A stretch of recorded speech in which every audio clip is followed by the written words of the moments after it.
અમરેલીના ગ્રામ્ય વિસ્તારોમાં અત્યારે વરસાદી માહોલ જામી ચૂક્યો છે। મેઘરાજા ફરી એક વખત ત્યાં વરસી રહ્યા છે। વડિયાના ગ્રામ્ય વિસ્તારોમાં વરસાદી માહોલ બરાબર જામ્યો છે। બપોર બાદ ગ્રામ્ય વિસ્તારોમાં વાતાવરણમાં પલટો આવ્યો અને ત્યારબાદ સૂર્ય પ્રતાપગઢ, અનીડા, ચોકી સહિતના જે વિસ્તારો છે ત્યાં વરસાદી માહોલ જામી ચૂક્યો છે।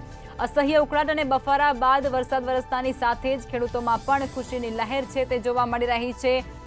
અમરેલીના વડિયાના આ દ્રશ્યો છે ગ્રામ્ય વિસ્તારોમાં જ્યાં વરસાદ વરસી રહ્યો છે। લોકોને અસહ્ય ગરમી અને ઉકળાટમાંથી આંશિક રાહત મળી રહી છે।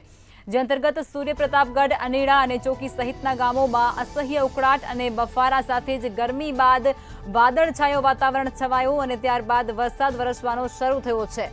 ગ્રામ્ય વિસ્તારોમાં ક્યાંક ધીમી ધારે તો ક્યાંક મુશળધાર વરસાદ પણ જોવા મળી રહ્યો છે। હવામાન વિભાગની આગાહી અંતર્ગત આજે ફરી એક વખત સમગ્ર રાજ્યની અંદર જુદા જુદા વિસ્તારોમાં મેઘમંડાણ જોવા મળી રહ્યો છે અને તે અંતર્ગત અમરેલીના વડિયાના અનેક પંથકોમાં પણ અત્યારે વરસાદ વરસવાનો શરૂ થઈ ચૂક્યો છે।